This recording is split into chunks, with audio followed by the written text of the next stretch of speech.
So for me, I'm project manager of Edinburgh Interfaith Association, and my main job and where I put most of my time is towards our school projects.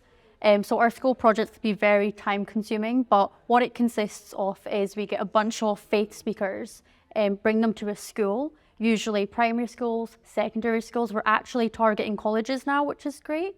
But this is just a way for pupils and people in general to just learn a little bit more about the faiths in Scotland, break down them barriers that they might have, ask them difficult questions.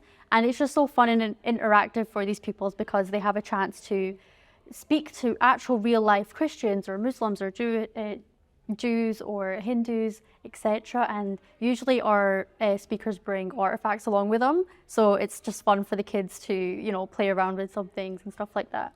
Talking about Edinburgh, see, I'm not a London person. I don't actually know what London's like, but for Edinburgh, we're a very in-person kind of community, which is great. I think with the steps, it's a lot to, get together and do things together, promote that friendship and relationships between people. I can tell you that from the lockdown, we struggled as an organisation to really host these events because no one wanted to attend online events, and it just wasn't a thing. We were a very in-person organisation, and Edinburgh itself, we love to go to these events, go to these places, go to these befriending projects or something like that. So I think it's exciting.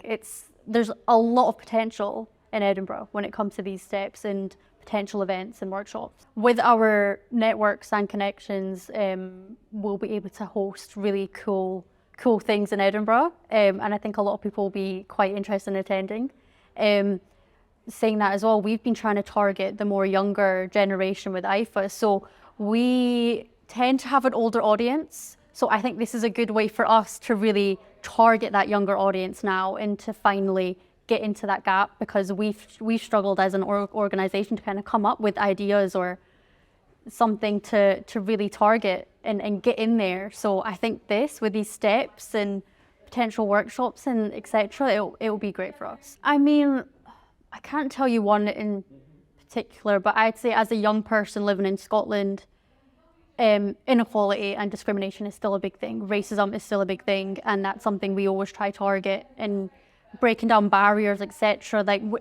Things like that, I would say it's a rising issue that we always just try focus on.